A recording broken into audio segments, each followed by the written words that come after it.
Габриэль Гарсия Маркестин Жалгыздыктын 100 жылы деген бир романы бар, дүйнөгө белгилүү. Ошондо бир эпизоддор бар да, бир Макондо деген шаардын тургундары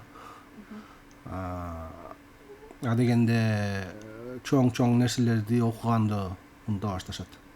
Андан кийин сүйлөм жазышат. Анан сүйлөмдөрдү унута башташат.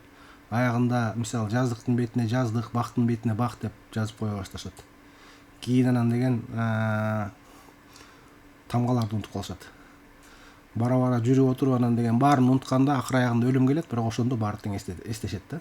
Анан бул эми фантастикага жакын сюжет менен жазылган чыгарма албетте, бирок жалпы жонунан мисалы бунун айткысы келген нерсеси эмне? Баары бир жашоо жүрүп аткандан кийин жашоонун ар кайсы өңүттөрүнүн баары бир кайсы бир мааниси болот, маани мазмундары.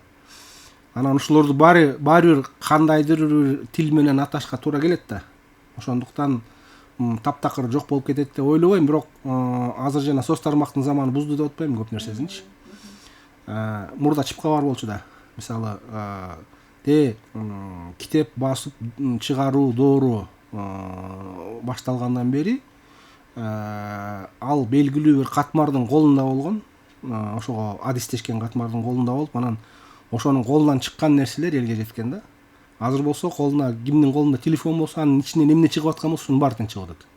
Ошондуктан бул азыркыдай сыноо адам баласынын башына мурда кийин келип көргөн эмес.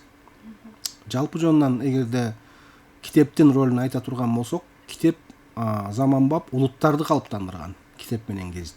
Жанагы Бенедикт Андерсондун бир чыгармасы бар, воображаемое сообщество деген, ойдон чыгарылган коомдор деп. Анан жерде башында диний эле китептерди басып жүргөндөр, баягы капиталисттик коомго өткөндөн кийин пайда табыш үчүн ошолорду басып, андан кийин аны өзүнүн тилинде окугусу келгендер чыгат да.